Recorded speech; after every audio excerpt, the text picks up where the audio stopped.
Dando seguimento, convidamos agora a senhora Carol Patriota, delegada da Polícia Federal, para mediar a palestra Crime Institucionalizado, a evolução do crime organizado. Convidamos o palestrante, o delegado federal Jorge Pontes, delegado da Polícia Federal aposentado, ex-coordenador-geral da Interpol, ex-adido da PF em Paris e formado pela Academia Nacional da FBI em Virgínia. Bom dia, senhores, senhoras. Primeiramente, é um prazer estar aqui em Salvador para participar desse terceiro Simpósio Nacional de Combate à Corrupção, num momento crucial no nosso país, num momento crucial da história da Polícia Federal, em que ela vem participando ativamente desses processos de transformação e de melhora na persecução penal, com resultados obtidos, principalmente pela Operação Lava Jato e por todas as outras operações que vêm na esteira da Operação Lava Jato, nesse momento de amadurecimento institucional da nossa polícia. Gostaria de agradecer ao Dr. Rony Silva e ao Dr. Paiva pelo convite, pela oportunidade, e parabenizá-los por essa iniciativa formidável da realização desse evento. E parabenizar todos os meus colegas, delegados de Polícia Federal, que vêm fazendo esse trabalho magnífico de mudança do Brasil, de quebra de paradigmas. É um prazer estar aqui com os senhores hoje para falar um pouco desse assunto que nós vamos trazer.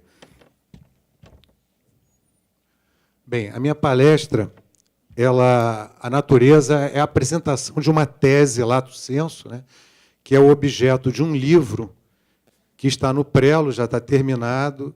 Esse livro é em coautoria com o delegado Márcio Anselmo, que é o primeiro coordenador da Lava Jato, que presidiu os inquéritos mãe da Lava Jato, os inquéritos que iniciaram a Operação Lava Jato em Curitiba. E o livro será lançado com o selo da Objetiva, não é da Cia das Letras, mas dentro do grupo da Cia das Letras. O formato dessa apresentação nós vamos colocar hipóteses e pressupostos seguidos de headlines, de manchetes, de jornais, que viabilizam uma leitura dessa situação que nós estamos vivendo no Brasil e ratificam a existência desse fenômeno. E o objetivo é provocar. Essa palestra é para provocar reflexões sobre a possibilidade dessa tese realmente existir, da realidade desse crime institucionalizado e as reações cabíveis em relação a tudo isso. Bom, então, nós estamos... a nossa tese, que o doutor Márcio Anselmo e eu defendemos, é como se um naturalista andasse. Hoje, um estudioso da criminologia, primeiro, é bom colocar que será uma palestra sobre criminologia, não é uma palestra sobre direito penal, processo penal, e é uma palestra feita por cidadão comum. O livro não é um livro jurídico, o livro é um livro para o brasileiro médio entender o que está acontecendo com o Brasil como um novo fenômeno da criminologia. E, hoje, um estudioso da criminologia, ele observa o que está acontecendo no Brasil com os olhos de um explorador, de um naturalista que anda pela floresta e se depara com um novo animal, um animal que ele nunca viu, com uma cor diferente, um tamanho diferente, ele se alimenta de forma diferente, ele reproduz de forma diferente, ele influencia o habitat da floresta de forma diferente, ele... Para ser caçado, para ser alvejado, para ser neutralizado, são necessárias armas diferentes, aqueles rifles, aqueles calibres que foram trazidos, não é suficiente para matar esse animal. Enfim, essa é a visão que nós temos desse novo animal na floresta, que é o crime institucionalizado. Bem, então, aí está o sumário, eu não sei se dá para descer, mas nós vamos definir o crime institucionalizado, vamos colocar as principais diferenças com o crime organizado, vamos falar sobre os arcabouços estruturados e estruturantes, a diferença dessas estruturas, as áreas de atuação, o cherchez-le-stylo, o crime institucionalizado versus corrupção sistêmica, a reação às vendetas legislativas, o aspecto do modelo brasileiro, que é a criminalidade sufragada, outras cleptocracias no mundo, viés da transversalidade, a gênesis ou o ápice do crime institucionalizado, obstáculos inexpugnáveis que nós observamos para o seu combate, a tentacularidade, né, o caráter tentacular, os atos de ofício que praticam os criminosos da delinquência institucionalizada, os produtos do concerto criminoso, lendo os sintomas nas manchetes. Tá? Nós vamos seguir com várias manchetes de jornais, várias abordagens de articulistas. O cidadão comum tinha como ler, tem como decifrar o que está acontecendo no Brasil. E a desfocagem da atuação da Polícia Federal é um fator bem interessante. A característica nefasta, que é a audácia, que o doutor Moro falou ontem com muita propriedade, explicado por que nós chamamos do fator Oriente Express, as ameaças ao projeto nacional que são impostas por essa criminalidade institucionalizada, o comprometimento do ambiente de negócio é algo muito importante também, calcanhar de Aquiles, que oferece, graças a Deus, existe uma luz no fim do túnel, e algumas conclusões e algumas sugestões. Bem, então, nós conhecemos a criminalidade comum, o crime ordinário, o crime simples.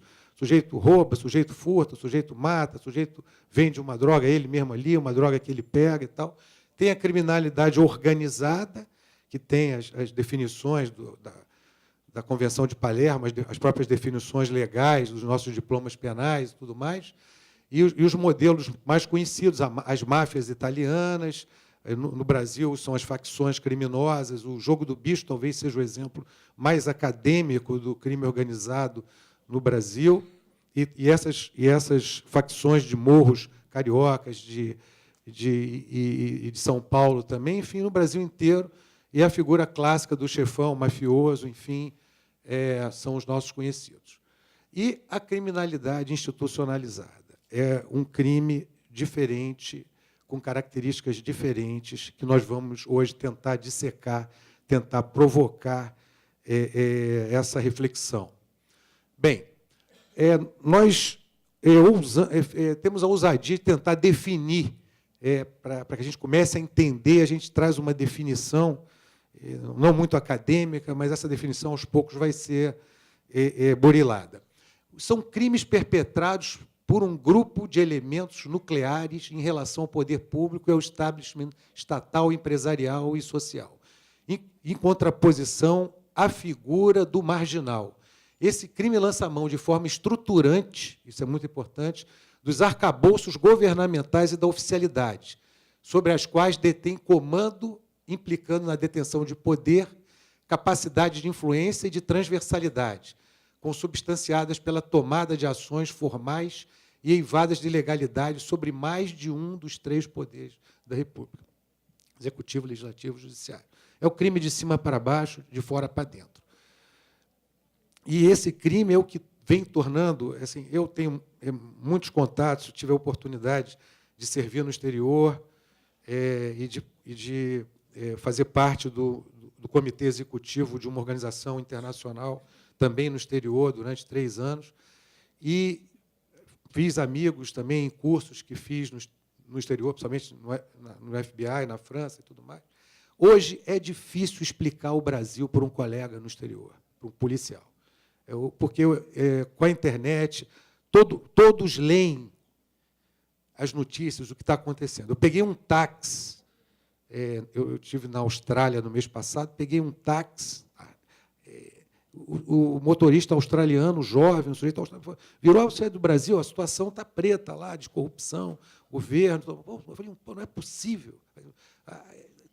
Todos sabem de tudo. É um pouco aquela palestra do nosso professor, essa palestra genial que antecedeu a minha, que me deixou até intimidado. Mas, enfim, está difícil explicar o Brasil, porque eles acompanham. Como é que essa pessoa... Teve um dia que um me perguntou: mas essa pessoa que está concorrendo agora com esse sobrenome, Ele é parente daquela que sofreu o impeachment, não sei o quê e tal, ou daquele outro. Não, são as mesmas pessoas. São as mesmas pessoas que estão concorrendo. Quer dizer, isso, em nenhum país, por exemplo, no Chile, isso seria impensável. Impensável a forma como essas pessoas entram nesses túneis de lama e saem do outro lado já pronto para assumir, para concorrer e tudo mais. Daí a característica da criminalidade sufragada. A gente vai mais adiante. Então, isso aqui me atrapalha um pouco. Não tem como tirar isso, não? Bom, então, como eu falei, não é uma apresentação de viés jurídico e tudo mais. Então, a gente coloca as explicações no livro para as pessoas entenderem. Eu estou tentando trazer uma parte bem pequena do livro, porque se vocês quiserem saber, tem que comprar o livro. É uma parte bem pequena do que a gente está colocando na nossa obra. Então, o crime organizado ele é titularizado por marginais. O crime institucionalizado, a titularidade são nucleares, são pessoas que estão no núcleo do poder. São nucleares, de fato, nucleares. Aqui em cima? Bom, tá bom. Aqui? Ah, tá bom. Bom, então, o crime organizado, ele tem ele se chega ao poder, o chefão ascende numa conquista tortuosa, com violência, com chantagem. Ninguém chega no topo de uma organização criminosa sem muito crime, sem muita chantagem, sem muita violência. No crime institucionalizado, a conquista por sufrágio, por voto. Há um shortcut. O cara concorre a uma eleição, ele já está num cargo em condições de comandar uma estrutura de delinquência institucionalizada. O crime organizado são grupos criminosos que se juntam por etnia, são clãs, às vezes famílias. O crime institucionalizado são grupos políticos, ou partidos políticos, ou setores de partidos políticos. E também eles estão se aproveitando da mesma característica que é a questão de clãs e famílias, da mesma maneira que o crime organizado. O arcabouço do crime organizado ele é estruturado, algo que tem que ser construído de fora para dentro. O sujeito vai fazer uma roça de maconha, ele vai ter que criar, ele vai ter que ter um lugar, ele vai ter que, se for cocaína, ele vai ter que ter um laboratório de refino, ele vai ter que pensar, ele vai ter que construir algo de fora para dentro. O arcabouço do crime institucionalizado ele é estruturante, é algo que ele se abre, as plataformas já estão lá, a hierarquia já está estabelecida.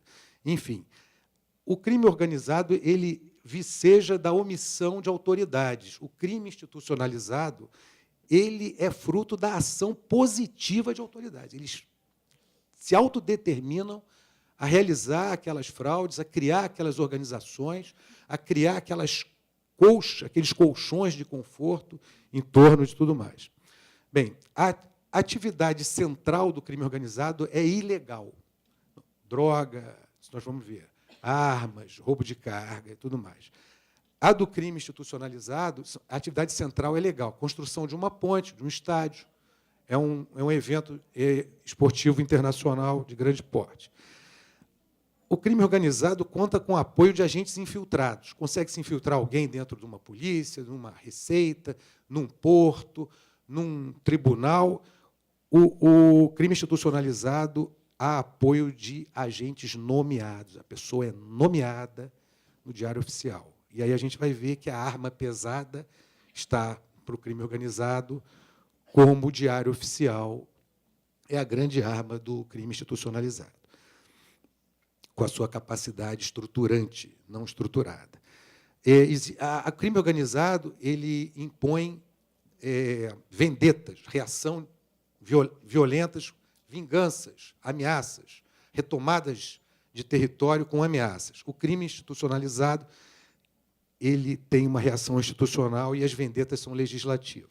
Eles vão propondo normas formais e a gente vai ver isso lá na frente, para se garantir a existência, garantir, enfim, toda a roda criminosa. o crime organizado se divide em quadrantes.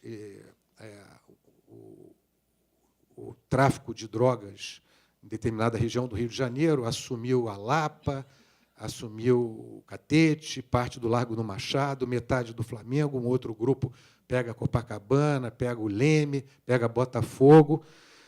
E o crime institucionalizado, a repartição também existe esses quadrantes que são os ministérios, diretorias e cargos.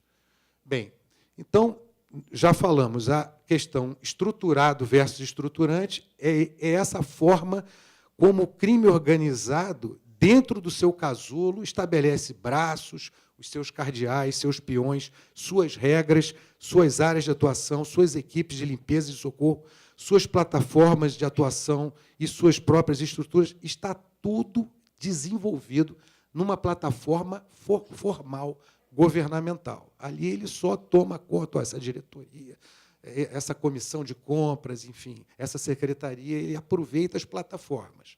Tá? E essa diferença de estruturas é um modelo organizacional construído, no caso do crime organizado, ele é construído, montado do zero, customizado de origem para a natureza criminosa. Tráfico de drogas, tráfico de armas. Pensa-se nas rotas, vai se pensar em tudo. Rota, que é fundamental. E o crime, sempre é bom lembrar que o fator que determina um crime simples se organizar é a possibilidade de grande lucro.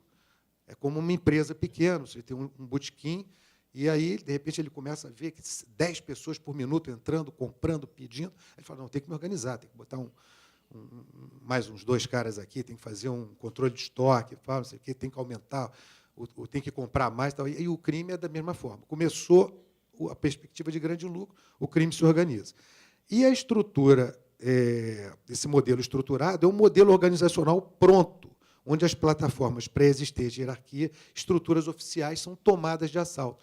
É mais ou menos como um barco, uma nau oficial, um navio de guerra da Marinha, uma nau oficial, que é tomada, e aí se aproveita a hierarquia da tripulação, se aproveitam os canhões, a casa de máquinas, se aproveita a estrutura, as regras, os procedimentos de comunicação interna.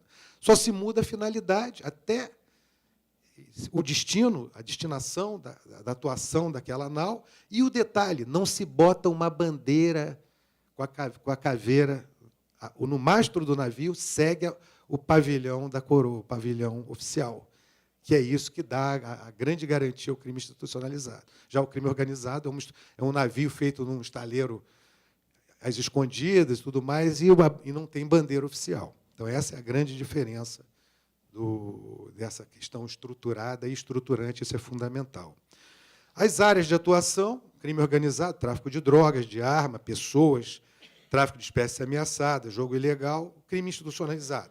Petrobras, Correio, Banco do Brasil, é a grande farra com os ministérios, secretarias de administração direta e indireta, setor elétrico, aluguéis de prédios para órgãos públicos, fundo de pensão, enfim, grandes eventos internacionais. Essas são as áreas de atuação. Aí tem algo interessante que a gente coloca, até como o doutor Getúlio vai gostar disso, que no crime comum o sujeito foge, lá, o cara que deu origem à criação da Interpol, roubou umas joias em Mônaco, do italiano, fugiu para a Riviera Francesa, houve necessidade de transnacionalidade das ações, tudo mais. Como é que acharam o cara? Bom, ele tem uma namorada, vamos atrás da namorada que a gente acha o cara. Então, chercher la femme nos crimes quase todos, até no crime organizado também. Hoje em dia, nessas grandes investigações, às vezes a gente tem uma certa dificuldade na busca da materialidade, do delito central e tudo mais, mas vamos atrás do dinheiro, chercher l'argent, e chegamos ao capo da organização criminosa. No crime institucionalizado, para sabermos quem está por trás do esquema, vamos procurar a caneta que assinou no Diário Oficial a nomeação do Paulo Roberto Costa na diretoria de abastecimento da Petrobras. Quem assinou está por trás, não há dúvida. Quem assinou, em última instância, são os responsáveis. E, assim, nós tivemos vários, essas figuras, é interessante, não está nessa apresentação, mas nós identificamos, dentro dos nossos estudos, a figura do chassi. Todos esses grandes esquemas de corrupção tem aquele funcionário que você chega, olha, esse cara estava no governo tal, aqui, aí mudou de governo, saiu um governo de extrema-direita, entrou de extrema-direita, o sujeito continua aqui nessa secretaria, ou nesse setor, é o chassi. Esse cara é o cara sobre o qual um grande esquema, é um grande arrimo para o esquema, e não há ideal, não há vertente governamental, vertente que vá mudar. O cara vai lá e ele vai ser aproveitado. Assim, nós temos vários, como foi o Valério no Mensalão, enfim, e outros servidores públicos que eu mesmo conheci na minha vida profissional, principalmente na área de ministérios e tudo mais. Bom, o crime institucionalizado, a gente até ontem fiz uma pergunta, a primeira pergunta, só que a pergunta acabou saindo truncada. Chamam corrupção sistêmica. Nós enfrentamos a corrupção sistêmica. Corrupção sistêmica realmente existe, como existe também uma corrupção com caráter relativamente endêmico do Brasil. A forma como a corrupção ocorre aqui no Brasil tem precedente, mas não é fácil achar essas características. O crime é mais um crime institucionalizado do que uma corrupção sistêmica, porque é um pacote de delitos. Tem a corrupção passiva, ativa, tem o peculato, tem a concussão, tem o artigo 90 da 8666. Enfim, há uma série, um caminhão de delitos que fazem esse pacote que é utilizado pela delinquência institucionalizada. E aí algo bem interessante. Desde que a Lava Jato, a prova de que existe uma entidade acima, estruturante, com poder acima de tudo, é o que aconteceu, essas reações que a gente chama de vendetas legislativas. Quando a Lava Jato explodiu, e não precisava a Lava Jato explodir, porque a gente já via numa sequência de mega-operações, já vendo como é que a coisa estava entranhando nos ministérios, nas secretarias, só contar as operações que nasceram, as mega-operações cujo período floresceu na saudosa administração do Dr. Paulo Lacerda, e podemos observar, a Lava Jato foi a cereja no bolo, a Lava Jato pegou o monstro marinho que vivia lá embaixo e tal, e trouxe essa equipe de mulheres e homens, policiais federais, esse juiz federal, doutor Moro, e os procuradores da República, pegaram esse monstro marinho, jogaram ele, pescaram, trouxeram e deixaram ele estendido no cais para todo mundo ver, para o Brasil inteiro perceber o tamanho, as dimensões, as cores e tudo mais. Essas reações, é o que a gente chama de vendetas legislativas, aí até está desatualizado, mas foram dezenas de medidas, de iniciativas do Congresso, de sugestões de leis, de diplomas, todos para fustigar os investigadores, muitos para fustigar os investigadores, para inibir os investigadores, para amedrontar os investigadores, e muitos outros para tentar escapar com dinheiro e tentar diminuir as chances. Alguns chegam a ser piada. Investigadores têm que avisar 3 dias úteis sobre diligências e limita a investigação a 24 meses.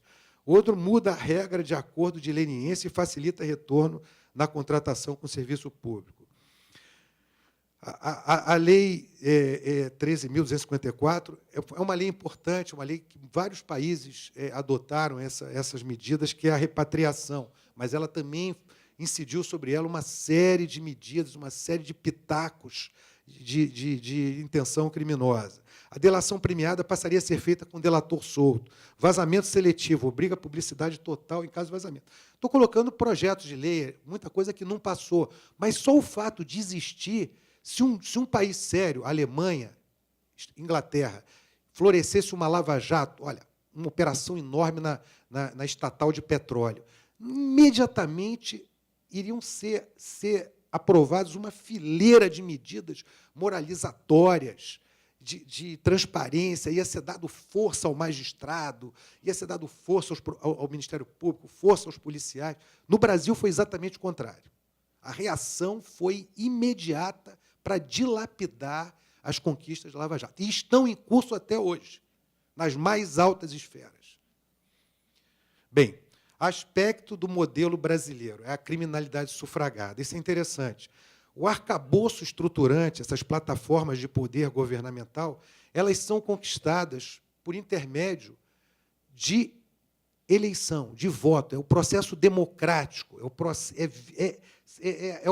processo eleitoral, partidário. Então, isso dá aos capos, dá a esses grupos criminosos uma legitimidade ímpar. É bem diferente. Nós estamos estudamos, pegamos alguns livros, esse da Sarah Chase, Ladrões de Estado. O próprio Jean Ziegler fala nos Senhores do Crime, num dos últimos capítulos do livro, ele coloca claramente sobre estados criminosos, mas, invariavelmente, não são democracias, são ditaduras, algumas até sanguinárias. Então, quer dizer, um grupo criminoso toma um país, transforma esse país numa máquina de desviar dinheiro, de cometimento de crime, aí até homicídio, enfim. Mas tomar isso de volta, você pode tomar com golpe. Isso facilita. O nosso não. O nosso é um processo democrático. É uma criminalidade que é sufragada. Então, é isso que nós colocamos. Esse é o modelo brasileiro, e é o que nós estamos vendo. Nós esperávamos uma grande renovação nas eleições de outubro de 2018, e eles desenharam, eles trabalharam, eles manipularam de forma para essa renovação ser a menor possível diante do quadro que o Brasil percebeu. Era para ser 100%. Bom, então, é muito importante esse detalhe, o viés de transversalidade. O Executivo tem o suporte à engrenagem criminosa, o Diário Oficial nas mãos, as escolhas, os nomes e as nomeações chaves. O Legislativo tem o apoio nos projetos de interesse do crime institucionalizado, principalmente facilitando o funcionamento da plataforma criminosa, fustigando, ameaçando os investigadores, assim como diplomas que protejam seus executores. E o Judiciário, alguns setores do Judiciário, uma ressalva importante, e aí já começa um cabo de guerra entre esses setores, tribunais superiores sendo o último paraquedas, um colchão de conforto para aqueles que, porventura, forem alvejados pelo aparato da persecução penal que não estiver comprometido, como é o que está acontecendo nesse momento, e que nós vemos claramente os tribunais superiores partidos, um grupo ainda, graças a Deus pelo bem da sociedade brasileira, ainda resistindo, e um outro grupo que, ao que parece, não estão como magistrados, mas estão ali como zagueiros centrais dos grupos políticos que os guindaram à condição de altos magistrados no país. Então, nós percebemos claramente essa diferença. Isso tem que ser dito, tem que ser colocado, e é importante que isso seja colocado para a gente ter a dimensão do tamanho do problema. E aí, no livro, a gente arrisca também falar sobre a gênese, como nasceu o crime institucionalizado. No início, eu estava querendo colocar a gênese, depois, numa visão mais amadurecida, o que teria sido o ápice. O crime institucionalizado ele não tem ideologia, não é de esquerda, não é de direita. Ele busca dinheiro para obter o poder e busca o poder para obter o dinheiro. É uma colocação bem interessante, é um círculo vicioso, uma busca frenética de poder para dinheiro e dinheiro para poder, e tem um moto contínuo nisso aí, o moto contínuo da própria organização. Então, nós observamos, e isso num estudo, se a gente começa a observar como funciona a Casa Civil, a prancheta do crime organizado, daqueles pequenos esquemas que existiam, ela foi levada para a Casa Civil da Presidência da República. Esse foi o ápice do crime institucionalizado. Então, o S0 da institucionalização do crime teria sido esse momento, onde foi levado maciçamente para a Casa Civil da Presidência da República, porque tem, estrategicamente, condições de coordenar e controlar esses esquemas, essas nomeações e tudo mais. Inclusive triagem de nomes e tal. Centenas de casos esparsos nos órgãos públicos foram do conhecimento e levados, triados para a Casa Civil, nascendo uma iniciativa de inteligência, de coordenação e controle. É deslocada e unificada no centro do poder, em Brasília. Isso no modelo de crime institucionalizado federal. Nós vamos ver que isso se replica no Estado também. E é centralizado, emprestando um caráter tentacular. A Casa Civil, então, funciona como uma espécie de holding do crime institucionalizado. E não é difícil a gente chegar a essa conclusão, é só observar quantos ministros chefes da Casa Civil estão sendo alvos de processo criminal. Inclusive, preso tem 2, um foi solto, enfim, e vários, todos. Vamos tentar perceber os nomes que estavam sendo indicados e não foram empossados, quem foi, quem não foi. É só pegar a lista dos últimos. E não estou falando só do governo do PT, não. Tá? Pode ir um pouco atrás, um pouco para frente. A Casa Civil é a plataforma perfeita para o crime institucionalizado. Bom, aí a gente fala do Brasil encaixotado. E isso aí tem tudo a ver com a nossa atividade, a atividade da Polícia Federal. Como é que o país fica encaixotado? Principalmente, como é que nós vamos conseguir sair dessa situação? Os criminosos que nós estamos alvejando são todos escudados por foro privilegiado, os capos. Eles todos têm o poder formal de nomear o chefe da Polícia Judiciária e o chefe do Ministério Público. Eles têm poder de influenciar no orçamento e nas verbas dos órgãos de persecução penal.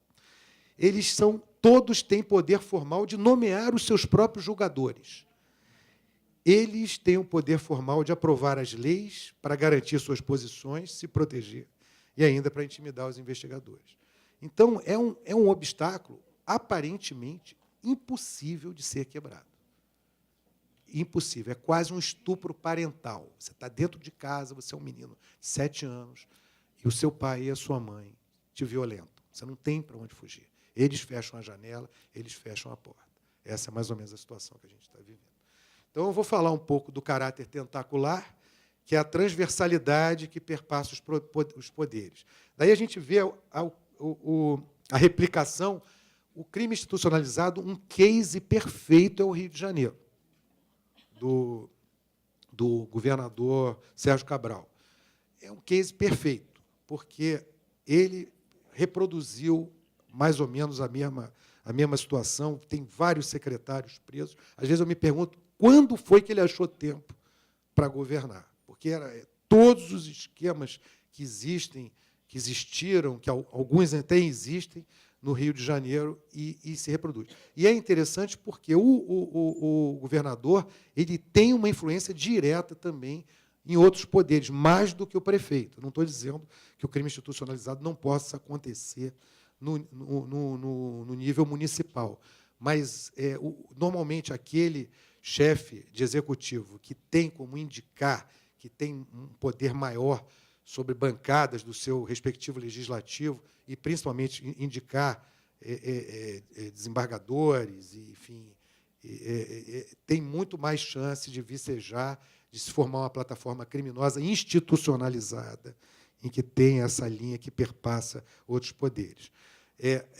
Infelizmente, os tribunais de conta, obviamente, não estão todos contaminados, mas são usados como equipe de limpeza, a partir do momento em que os membros, os conselheiros, são apontados por esses políticos. Alguns não são apontados por esses políticos corruptos, são apontados por políticos sérios, ou mesmo alguns são apontados por políticos corruptos, mas são pessoas sérias e prezam mais a sua biografia. Também isso, haja vista a situação do nosso Supremo, que nós temos ministros que, de fato, têm a confiança da sociedade brasileira. mesmo tendo sido apontados por políticos que já não contam mais com a nossa. Essa é um dos pontos que a gente ainda tem uma luz no fim do túnel. E as equipes de socorro. O Tribunal de Contas é de limpeza, porque eles ainda dá tempo de fazer um acerto na parte contábil, enfim. E as equipes de socorro, que seriam os setores cooptados do Judiciário. Então, só como exemplo, a gente atos de ofício de gestores públicos do crime institucionalizado. Nomear um ordenador de despesa encarregado de fraudar contrato. Isso nós vimos na Petrobras durante anos. A transferência de um investigador inconveniente ou a substituição de um chefe da Polícia Judiciária. Também pode ser um ato do crime institucionalizado. Tá? Quais são os produtos do concerto criminoso, do crime institucionalizado? Exemplo, decisão de construir uma refinaria. Essa refinaria, em especial, a gente já conversou muito sobre o que aconteceu, essa de Abreu e Lima, uma refinaria que não valeu a pena ser construída. Se gastou mais na refinaria do que ela vai gerar em 20 anos. Era melhor você não pegar esse dinheiro e deixar fazer qualquer outra coisa.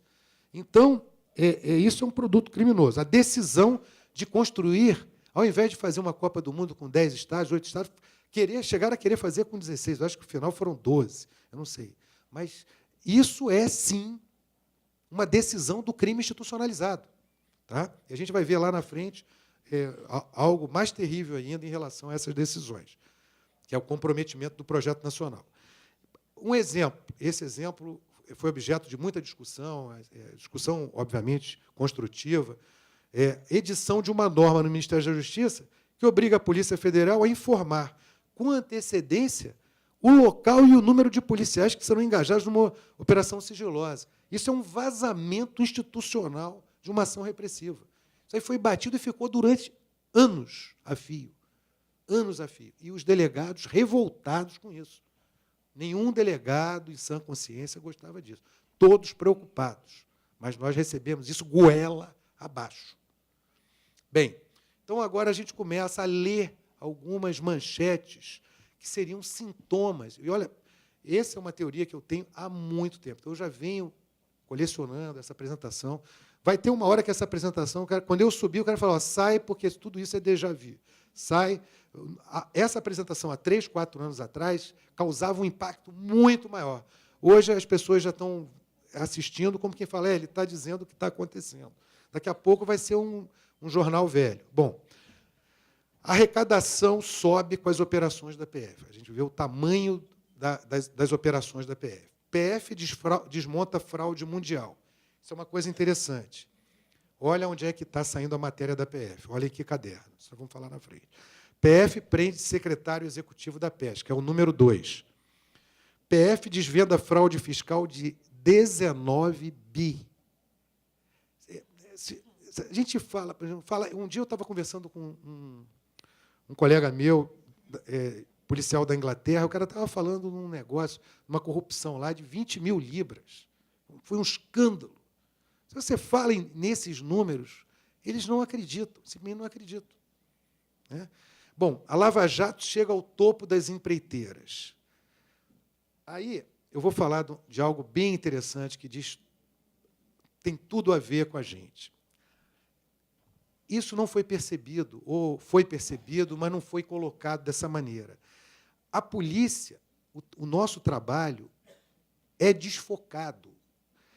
As notícias e assuntos relativos à Polícia Federal não saem mais nos cadernos policiais. Quase não se... Por exemplo, o sujeito faz uma operação de DRE, de arma e tal, sai num cantinho lá na folha, na página, ou nem aparece.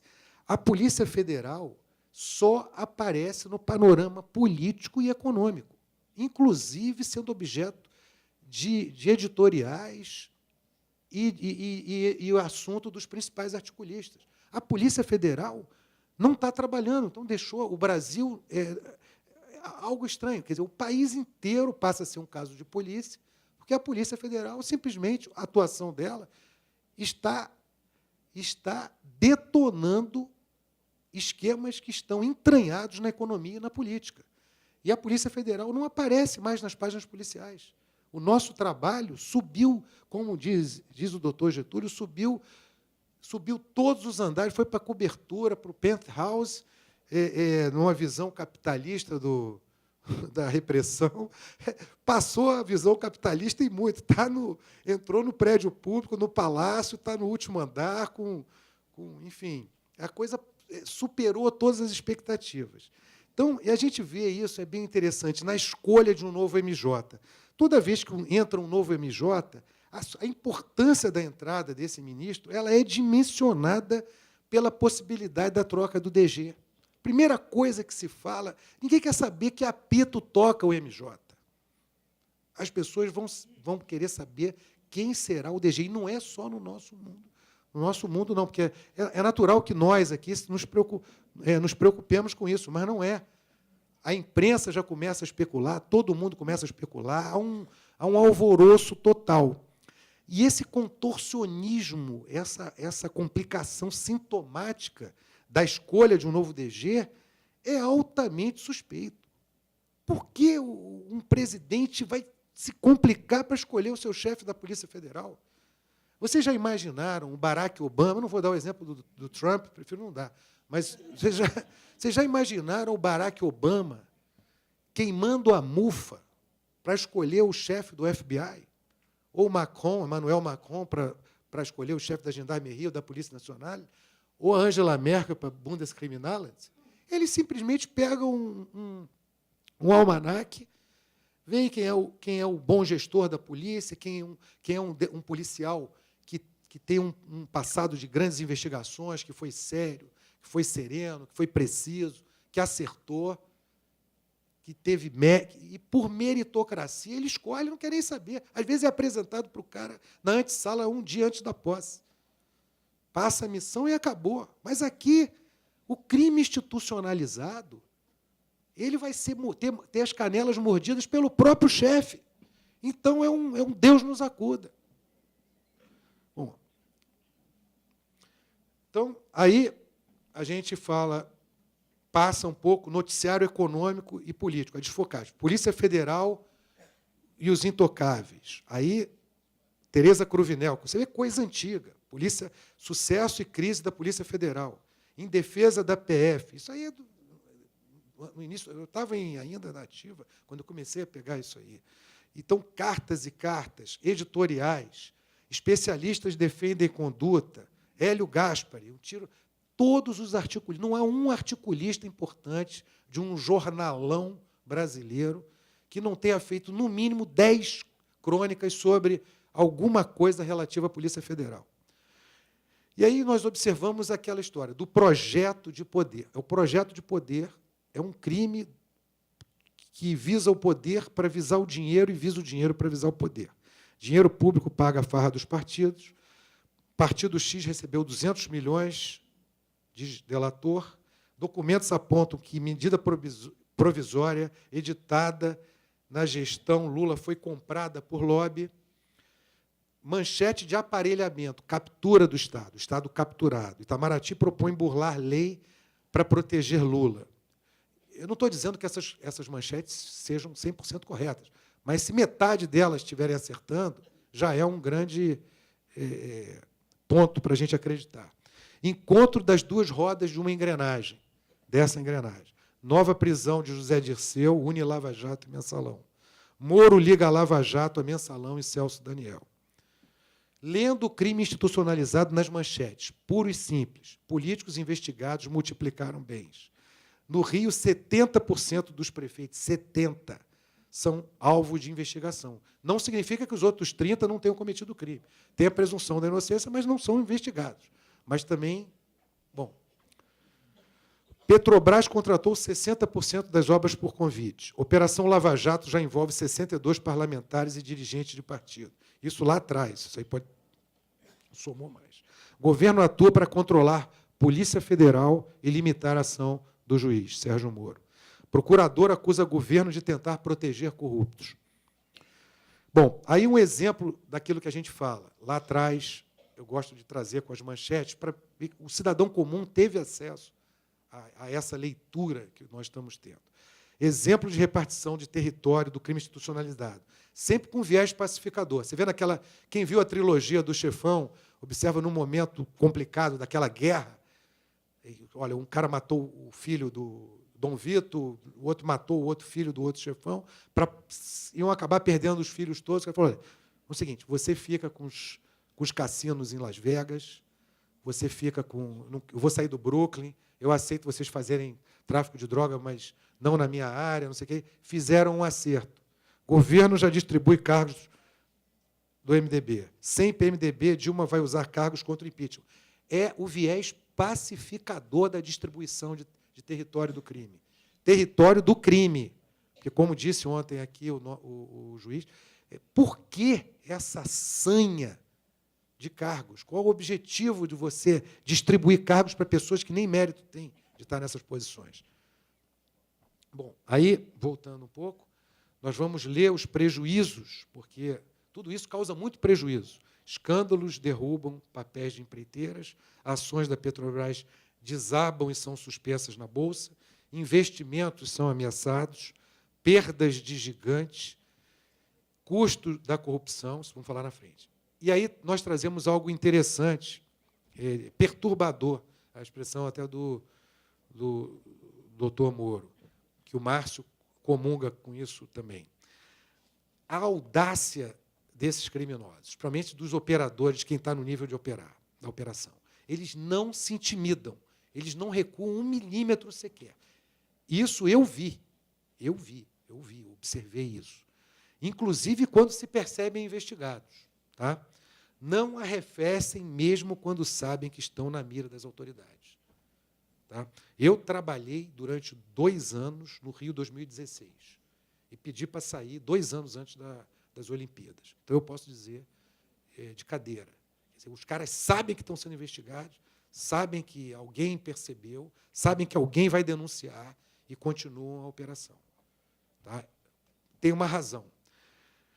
Eles tomam algumas cautelas, param de falar naqueles números de telefone, de repente descombinam a forma de pagamento, mas o crime e os acertos continuam, os sobrepreços, os acordos entre os falsos concorrentes das licitações, o vazamento de requerimentos para a concorrência segue sendo vazado, e a participação do gestor que ordena a despesa, tudo continua. Tá? Por quê? Porque tem uma razão.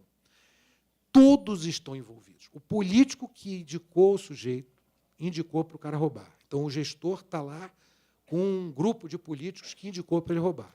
Então, se alguém descobre e faz uma denúncia, o político indicou, o gestor está roubando, os técnicos que ele chama para fazer, as empresas todas envolvidas, 8 empresas concorrendo. É tudo um clube. Então, umas vão ganhar agora, outras vão ganhar depois. Então, esse fator Oriente Express, que a gente chama, porque todo mundo deu uma facada no cara, na vítima, esse fator dificulta muito, porque a coisa vai rolar, é tudo na técnica. Os concorrentes conhecem os preceitos da licitação, os detalhes técnicos que são desejados na obra, no serviço, são conhecidos, então eles fazem a proposta à feição. Então, é quase que indetectável. Então, eles... Olha, tem a polícia, está aí atrás da gente, vamos segurar, tal, mas segue tudo. Daí, o show não pode parar. O Ministério Público diz haver indícios de que a corrupção não foi estancada. Anteontem, teve uma operação da Polícia Federal, acho que no Ministério do Trabalho, se eu não me engano, me digam se eu estou enganado, em que o Roberto Jefferson foi alvo da operação. O cara foi. A filha dele e ele. Então, quer dizer, o sujeito que já foi processado, ele não tem o que parar, os caras são imparáveis. Não tem como parar, porque os esquemas são rodas que não se consegue parar. Bom, Dilma quer punir pessoas e preservar empreiteiras. Quer dizer, isso já é uma forma também e no fato ali, o nome da presidente podia ser qualquer um desses outros que vieram, quem veio depois, quem veio antes. Infelizmente, pode ser até quem vem ano que vem. Bom, Então, aí eu trago algumas ameaças que o crime institucionalizado traz ao projeto nacional. O crime organizado ele já é deletério. O crime institucionalizado é muito mais. Ele causa um prejuízo frontal à democracia, porque o próprio Congresso é preenchido de forma com dinheiro de caixa 2 na campanha, enfim, muita gente é eleita de maneira artificial, de maneira quase que criminosa. Não tinha condições, não tinha popularidade, não tinha razão para ser eleito. Então, a própria formação do Congresso já começa a ter um vício aí. Depois, a formação e o funcionamento, porque depois ele opera com os vícios, criando leis que não interessam à sociedade, que só interessam à própria organização. Tá? Depois, um outro aspecto do projeto nacional. Ele é comprometido quando existe uma corrupção de raiz. Antigamente, numa corrupção sistêmica ou endêmica, determinado setor governamental, olha, nós temos que construir uma ponte ligando o rio, atravessando o rio tal, que tem que ligar um escoamento importante que tem que haver, tem uma área de infraestrutura criada, uma área portuária, essa ponte tem que sair. Agora tem uma pressão muito grande dos produtores, tal, tem que sair. Aí os caras faziam a ponte que tinha que sair e tiravam o percentual. Hoje, a decisão é construir a ponte para poder desviar dinheiro. É construir estádio que não precisa. É construir, eu não estou dizendo, isso não é chute. Ontem teve um juiz aqui que falou o preço da Abreu e Lima. Tem um laudo de 300 a 400 páginas, assinado por perito, dizendo isso. Era uma refinaria que a construção não valeu a pena. Você não tem sentido. É como você chegar e ter um apartamento de 2 quartos e comprar 8 televisões. Você não vai usar as televisões. Várias vão ficar... Ninguém faz isso, é jogar dinheiro fora. Bom, então acontecem esses projetos aprovados com o vetor da corrupção.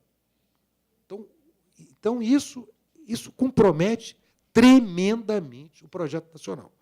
E o final é o custo Brasil, que também foi comentado, que é o seguinte, quando tem essa corrupção embutida, aumenta-se tudo, claro, aumenta-se tudo, se faz obras que não precisam fazer, e os preços dessas obras são aumentados, incidem uma série de emendas nos contratos, e o custo Brasil fica estratosférico, fica muito maior.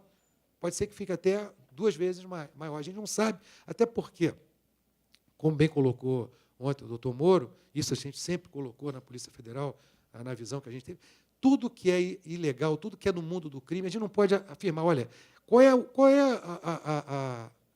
a atividade ilegal que mais movimenta dinheiro? Isso é um chute.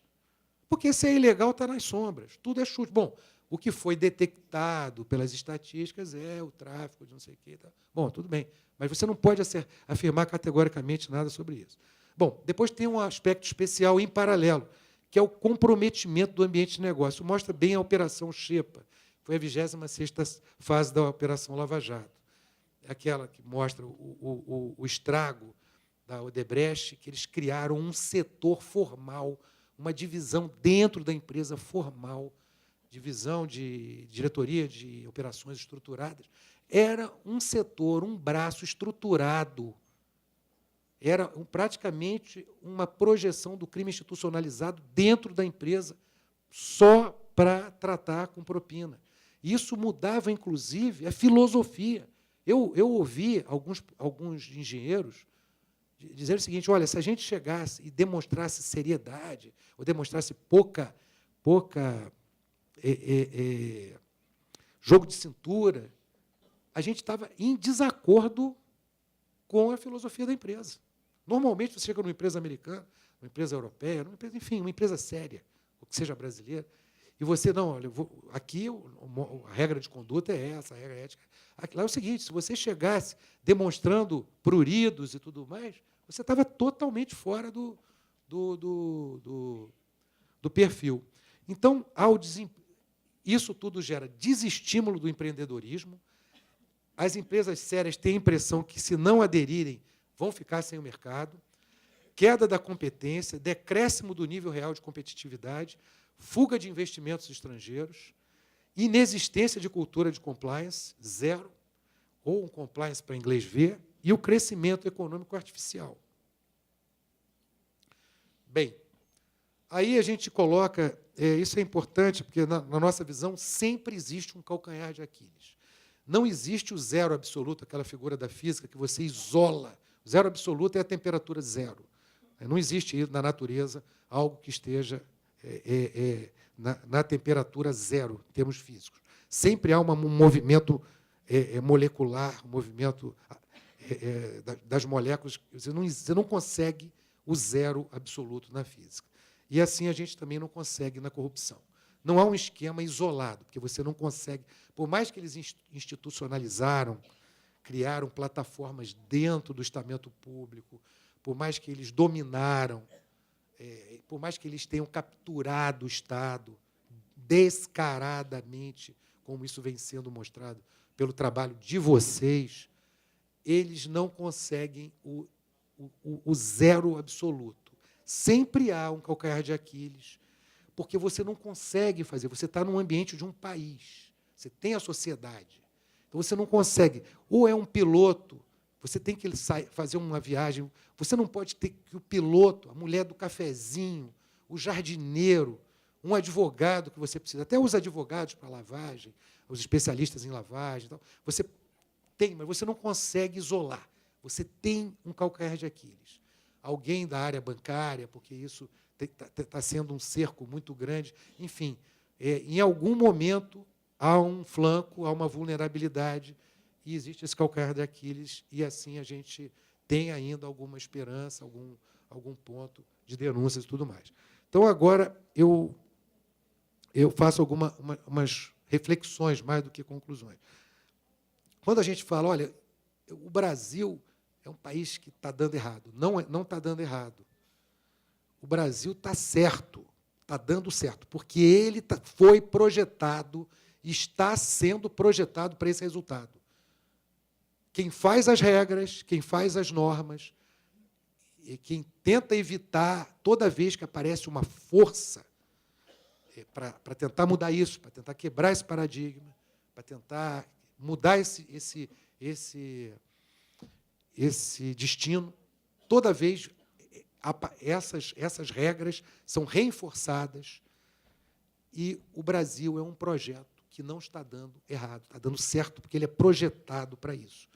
Filosoficamente, se eu projeto um avião, que o objetivo desse avião é subir, voar 500 metros e se espatifar no Pão de Açúcar, e ele voa 500 metros e se espatifa no Pão de Açúcar, é um projeto que deu certo. Filosoficamente, é um projeto que deu certo.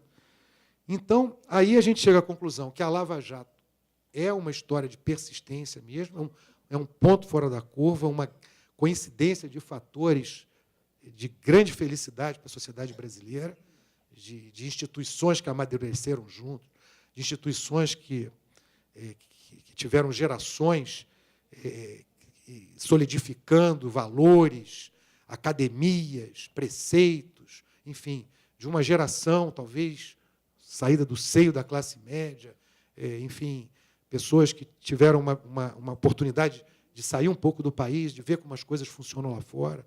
Você vê que esses países que são criminosos, eles fecham não pode nem entrar um e-mail de fora, porque se as pessoas lá dentro souberem o que está acontecendo, tocam fogo. Então, a Lava Jato foi um ponto fora da curva e algo que fugiu, sim, ao controle. Como muita coisa fugiu ao controle por conta também desse aspecto do zero absoluto ser de impossível obtenção. Bom, a Lava Jato ela não tem um poder transformador. Ela oferece um diagnóstico. Então, a partir da Lava Jato, nós temos que tomar medidas, né, para que para que esse projeto do avião seja refeito. Tá? Isso, para mim, já vem lá de 88. Tem muita coisa, você vê quem fez, quem foram os cabeças da Constituição. Tem muita coisa importante nessa Constituição, mas muita coisa foi colocada. É preciso um estudo mais profundo, não me arrisco a colocar isso, mas tem normas que calçam tudo isso, que são constitucionais. Na minha opinião, são constitucionais. Muitas não tiveram a intenção de levar a esse resultado, mas são constitucionais. Enfim, a Lava Jato ela não aí voltamos, ela não tem o poder de reestruturar.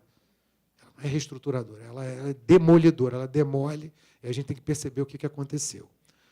Bom, aí eu me arrisco a colocar. O livro tem um capítulo inteiro de sugestões. Aí a gente adentra, eu trago algumas, que é a primeira, eu trago sempre com uma visão da Polícia Federal. Autonomia administrativa, orçamentária para a Polícia Federal, com mandato para o diretor-geral, sem possibilidade de recondução. Isso aí é fundamental. De preferência, entrando no meio do mandato presidencial. Aí você fala, não, mas isso aí vai resolver o problema. Mas não, isso blinda, porque como é que a gente vai combater o crime institucionalizado? É blindando as instituições. É como se fosse um submarino que começou a entrar água e se inundar de água. Aí você fala, aqui eu fecho. Tac. Aí você vai compartimentando, vai fechando aquelas escotilhas de aço e vai fechando. Então, essas instituições, elas devem estar blindadas. Então, autonomia fundamental, fim do alargamento das atribuições. Não, olha, ninguém, todo mundo que quer o poder, o maior exercício para se conseguir o poder e para manter o poder chama-se a distração. A gente é distraído, olha, vamos distrair aqui, vamos distrair. A Polícia Federal sofre muita distração. Eu não vou adentrar, não faz parte, mas o próprio combate à guerra às drogas é uma grande distração e é muito complicado nesse contexto do combate à corrupção. O que a Polícia Federal já destinou a essa questão das drogas, da maconha e tal, tudo bem. As coisas continuam no mesmo pé que estavam e a corrupção cresceu e o tráfico de drogas, a droga continua sendo consumida, a sociedade continua consumindo. Então, esse é um dos aspectos da distração, mas é um aspecto muito complexo que a gente não resolve entrar na palestra. No livro a gente entra. Bom, a criação de um braço exclusivamente especializado na investigação de crimes cometidos em desfavor às concorrências. Isso eu vejo como algo dificílimo. A gente tem que desenvolver alguma forma, com o apoio dos peritos. Enfim, temos que pensar uma forma de como quebrar esses esquemas do Oriente Express, onde todos dão a facada e eles constroem aquelas concorrências, levam aquelas planilhas do órgão público para as empresas fazem, não tem como é difícil a gente vislumbrar como nós vamos quebrar isso. A transferência do DRCI para o Departamento de Recuperação de Ativos, Recuperação Jurídica Nacional, tem que sair do MJ e tem que ir para a Polícia Federal. Isso não pode ficar sob o tacão da política, em hipótese alguma, não pode ficar. Já passou lá gente boa, sim, mas pode não passar e está subordinado a um agente político. E nós temos observado como os ministros da Justiça gostam de agir como conselheiros mais do que como ministros da Justiça. Tivemos vários conselheiros travestidos de ministros da Justiça. E, dessa maneira, a gente tem um órgão de cooperação internacional, de recuperação de ativos, que recebe informações importantes. Eu já vi vazar, em inquérito meu, informação que eu pedi ao FBI, saiu e vazou. Lá atrás. Tá? E vazou vazou do gabinete do ministro porque estava o DRCI subordinado ao ministro da Justiça. Dentro desse contexto, nós não podemos ter. Dentro desse contexto, tem que voltar para a Polícia Federal e ser blindado pela Polícia Federal.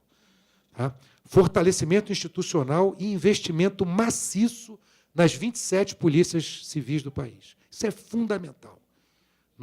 As polícias civis têm que passar, elas fazem das tripas coração, têm resultados muito bons, mas tem que passar pelo processo que a Polícia Federal passou, institucional, de fortalecimento, de destacamento do âmbito político do governo, tem que ter as mesmas garantias e as mesmas blindagens políticas. E investimento. A impressão que a gente tem é que os governadores se viram muito para a polícia administrativa e viram as costas para aquela polícia investigativa, que é fundamental dentro desse contexto de combate ao crime, porque existem crimes complexos envolvendo muito dinheiro também na esfera da justiça do Estado. Fim das sessões de policiais para funções que não sejam de natureza policial. Isso eu faria também.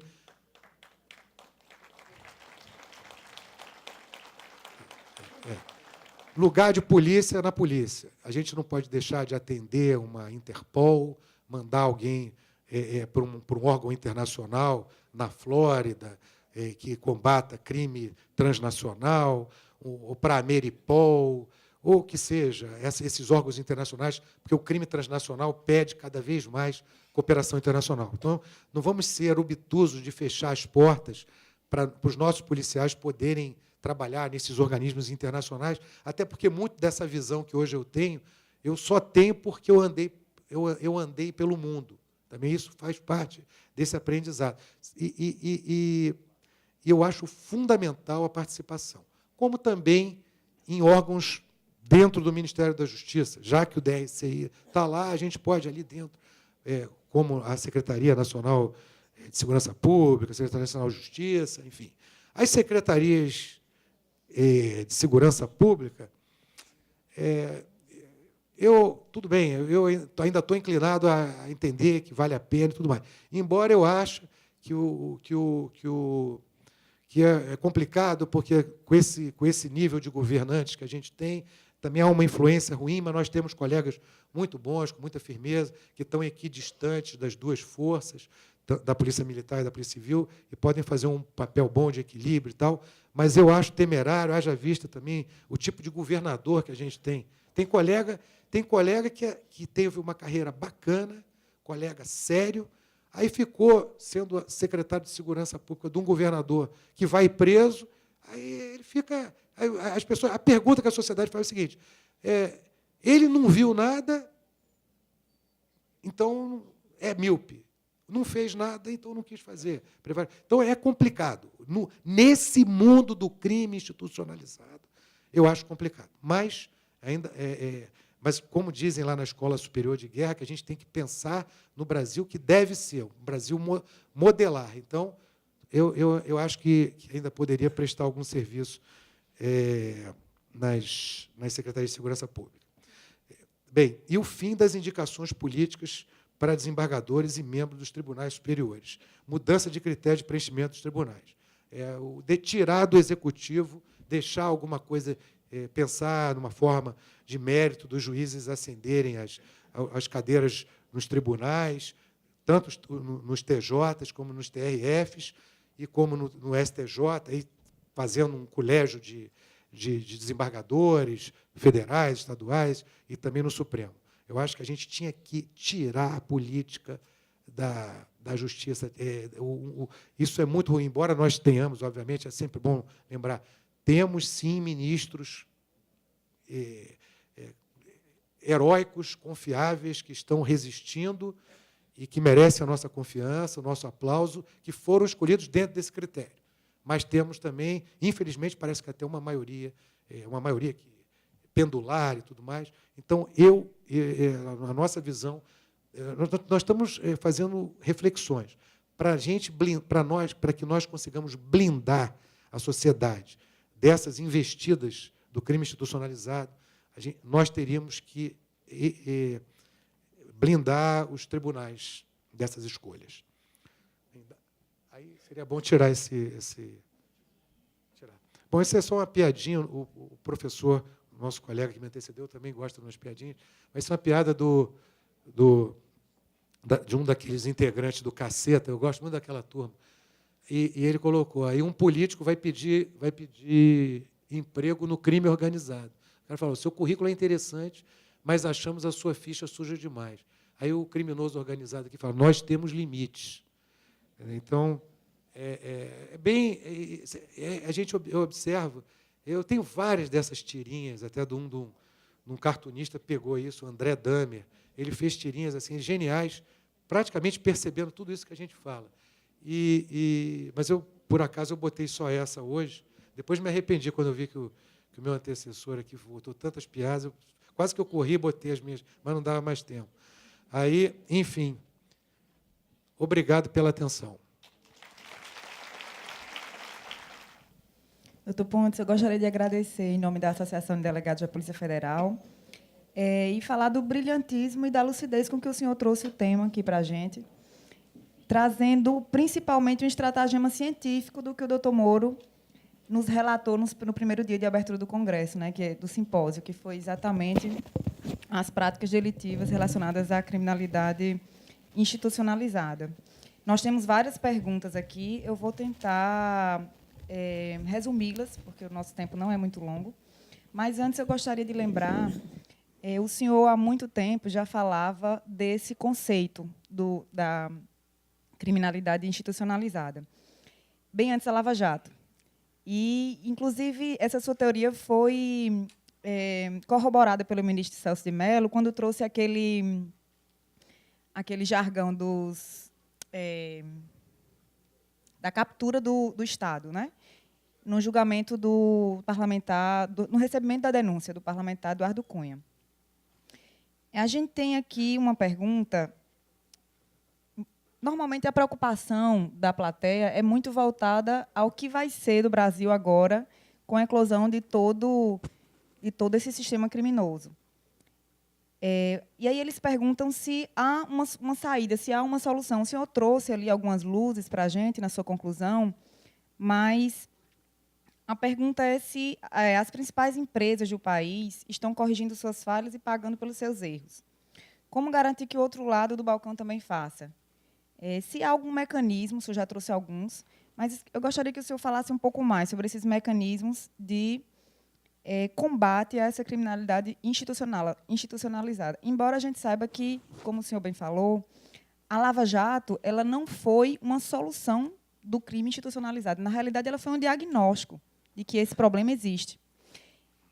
Eu, particularmente, acredito que a solução está em cada um de nós, né? A gente tem que querer essa mudança. Na realidade, como o senhor falou, quando a gente anda pelo mundo, a gente vê que as coisas não são assim, como são aqui no Brasil.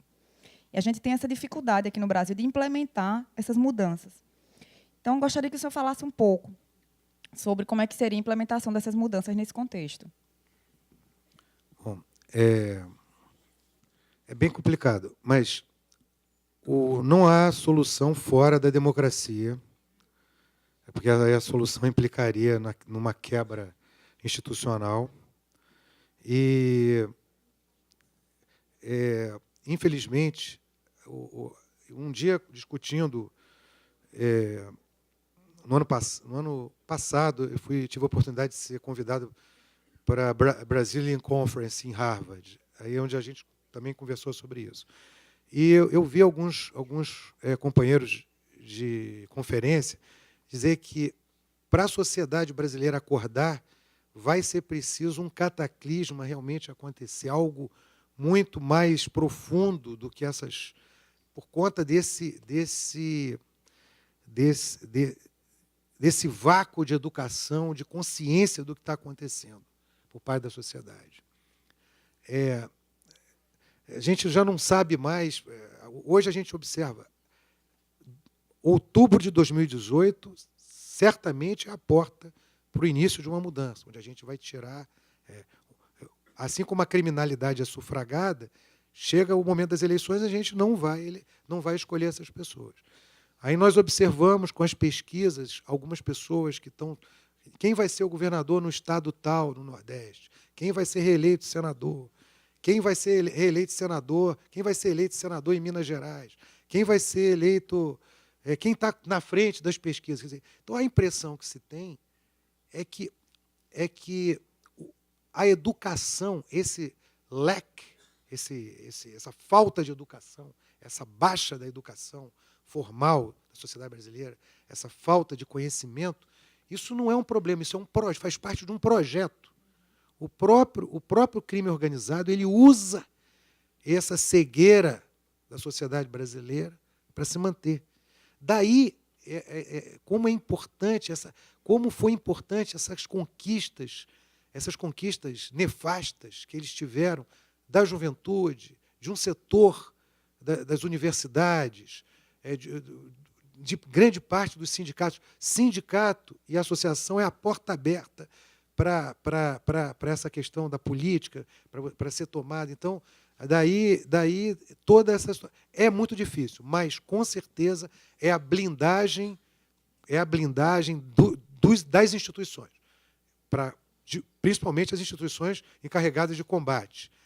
Democracia, exercício da democracia E o tempo, a gente talvez tenha, infelizmente, talvez a gente tenha que apanhar ainda mais 4 anos, apanhar mais 8, até aprender. Eu acho que é por aí. Nesse mesmo sentido, foi perguntado também a questão da Lava Jato e do fortalecimento das instituições. O senhor falou a respeito do mandato, né?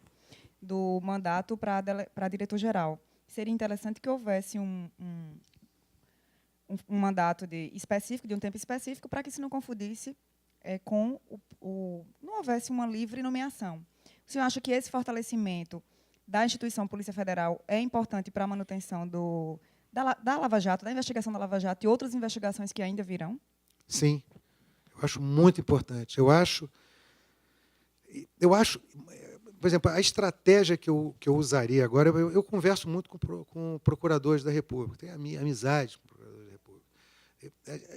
Assim, eu acho inadmissível que os procuradores da República sejam contra a autonomia. A autonomia da Polícia Federal, ela só vai favorecer o Ministério Público. Vai ser é fundamental. Os argumentos contrários são muito tolos, são muito primários. Então, é fundamental que a gente receba apoio das pessoas bem intencionadas, de outros órgãos, para entender que a autonomia da Polícia Federal é fundamental para a nossa blindagem. E tem que ser 4 anos, não pode ter recondução, tá? Não pode haver recondução. De preferência, tem que entrar no meio do termo do executivo, do chefe do executivo, de forma que ele não se sinta pertencente. Uma vez eu escrevi uma coisa muito importante. Na hora que o sujeito escolhe o diretor-geral, olha, o presidente assumiu, escolheu o diretor-geral, parece que nasce um amor, parece que nasce um laço, um sentimento e algo assim como uma gratidão. Não é. Ele que tem que agradecer de você cumprir aquela missão. Você vai ficar longe da sua família, vai ter problemas, vai ter cabelos brancos, vão nascer com muita mais rapidez. Então, a gente tem que acabar com essa história. A Polícia Federal, nós observamos, no ano passado, na virada do ano, uma tentativa esquisita de uma troca esquisita, aquilo não ficou bem, e a própria instituição está de parabéns. Aqueles colegas que estão naqueles setores de inquéritos especiais, que produziram aquela peça, aquele memorando, enfim, eles estão de parabéns. A Polícia Federal, como instituição, ela não se deixou aparelhar. Ela reagiu, os delegados, como instituição, reagiu de uma maneira que foi absolutamente formidável a forma como os delegados agiram, os delegados que estavam presidindo o inquérito.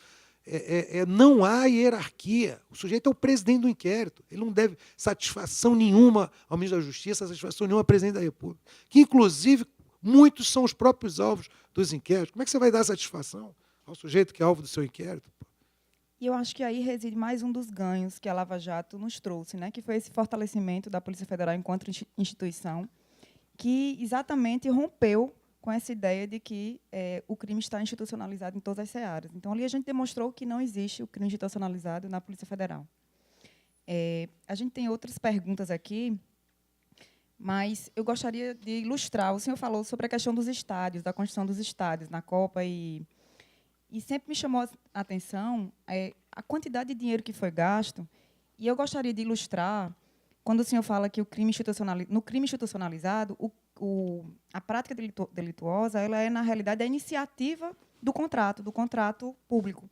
Então, para que vocês tenham ideia, o Mané Garrincha, o estádio Mané Garrincha que foi construído, ele foi o 3º estádio mais caro do mundo. E só teve, nos últimos 2 anos, de agosto de 2018 para cá, nós só tivemos 3 jogos principais no estádio.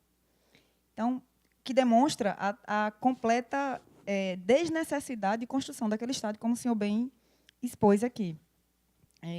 E aí eu gostaria que o senhor falasse, aqui as perguntas são todas nesse sentido, se há alguma forma prática, uma forma pragmática de se combater essas práticas para frente, além dos mecanismos que já foram citados aqui por todos os outros palestrantes. tanto na questão dos contratos, como já foi falado, o professor Marcos Nóbrega trouxe brilhantemente a exposição da tecnologia no controle dos contratos, mas o senhor vê uma outra forma mais pragmática de que a gente consiga combater esses males? O que foi trazido é importantíssimo, porque desce a miúde na solução, na questão investigativa, na questão da missão do Tribunal de Contas, de análise e tudo mais. O fundamental é que os políticos que nós vamos agora eleger estejam comprometidos com meritocracia. Não se pode mais escolher para as secretarias, para as estatais, indicações de partidos políticos. Você tem que escolher os melhores nomes para as funções. Isso é fundamental, meritocracia na escolha dos executivos das empresas públicas, dos secretários de obra, dos secretários de governo. Isso é fundamental. Isso tem que ser uma exigência da sociedade, uma exigência e um acompanhamento. Não adianta a gente exigir das eleições e depois não acompanhar. Quem foi que foi escolhido para a Secretaria de Obra? Quem está na Secretaria de Saúde? Quer dizer, nós estamos diante de um problema muito grande, porque há uma cultura, o crime institucionalizado é um pouco cultural, mas ele é pensado, ele é raciocinado, ele é craneado. Não é algo que acontece assim, olha, como aconteceu o Big Bang, ou uma mutação numa espécie, não, é algo craneado. Eles usam, eles apontam. O Paulo Roberto Costa foi escolhido para a diretoria de abastecimento para roubar, para desviar. Ele foi escolhido com esse perfil. Ele teve o perfil e foi escolhido com essa função. Então, é muito difícil, mas tudo passa pelo acompanhamento, pela exigência que nós vamos fazer aos nossos representantes que serão eleitos nessa eleição agora. Gente, há muitas perguntas. A gente vai registrá-las para depois tentar responder através do site. Então, eu vou fazer a última pergunta, foi uma das que mais chegaram aqui, que a gente sabe que o senhor conseguiu expor, através da série O Mecanismo, algumas operações policiais famosas. O senhor foi o consultor para a série. Então, todo mundo está curioso em saber, primeira coisa, o que podemos esperar da segunda temporada? Claro. E como foi para o senhor prestar essa consultoria? O senhor acha que ela refletiu exatamente o que o senhor gostaria que refletisse? O senhor acha que a série foi bem sucedida? Olha, é o seguinte, aquilo ali é entretenimento. Então, aquilo não é uma peça histórica, não tem a pretensão de retratar uma passagem, uma peça. Eles, obviamente, está claro que eles se inspiraram nos últimos acontecimentos da Lava Jato, da Operação Lava Jato e tudo mais. E tiveram uma liberdade poética de criar, porque a Netflix distribui para 200 países. Então, se eles fossem se amarrar em questões, nas idiosincrasias brasileiras, e se amarrar na história real e tudo mais, talvez aquilo não desse o público que aquilo é business. Eles gastam uma fortuna para ter retorno. E o business, o que está sendo o objeto da venda, é o sucesso, é o espectador assistir, passar, repassar, ficar com expectativa para o segundo ano e tudo mais. Então, eu achei, a partir desse ponto de vista, eu achei a série bastante positiva, porque ela é entretenimento, ela é business. Ela se inspira, mas ela não está amarrada, não tem responsabilidade em retratar fielmente absolutamente nada.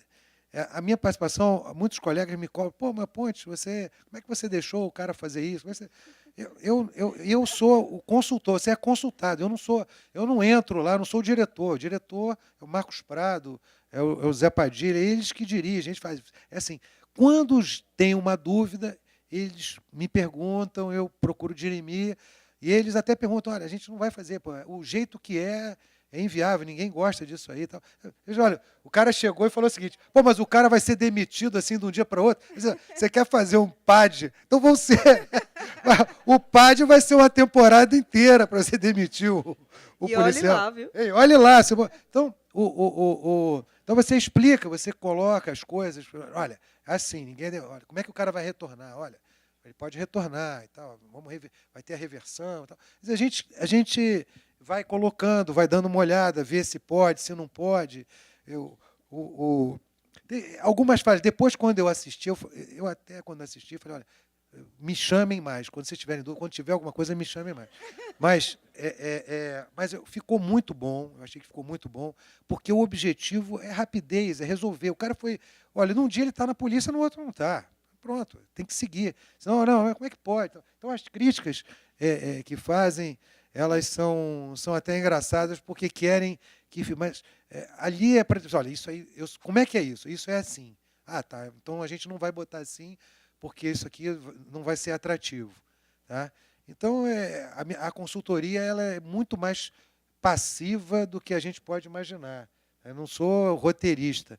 A única coisa que eu fiquei feliz, assim, nas primeiras reuniões, quando eu me encontrei com o Zé Padilha e tal, conversando, foi que eu falava assim, eu falei para ele, assim, ele já tinha lido meus artigos, por conta disso que ele me chamou também, eu recebi um telefonema dele de Los Angeles, e ele falou assim, olha, eu falei para ele, Zé, é importante, o personagem principal não vai ser o delegado, não vai ser a delegada, não vai ser o Ministério Público. O personagem principal é esse monstro. Eu até me arrependi de ter falado isso.